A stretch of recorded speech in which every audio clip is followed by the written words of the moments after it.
طب قاضي هنا يقول حلفت بيمين وقلت زوجتي طالق إذا سكننا في صنعاء، والآن مرت 18 شهرا وأريد أن أسكن في صنعاء، ماذا يلزم؟ إذا سكن في صنعاء وقعت طلقه.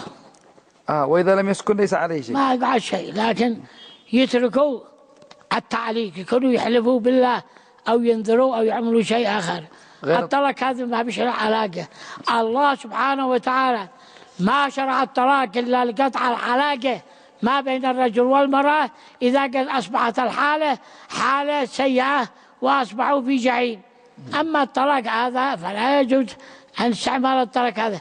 يحمد الله ويشكره على نعمة الطلاق، لأن النصارى لا يطلقوا، يبقى النصراني مع زوجته النصراني طول عمره ولا يحل له لا يتزوج بزوجة جنبها ولا يحل له أن يطلقها.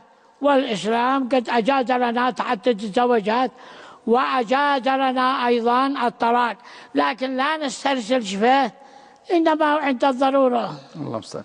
جزاك الله خير. قاضي هنا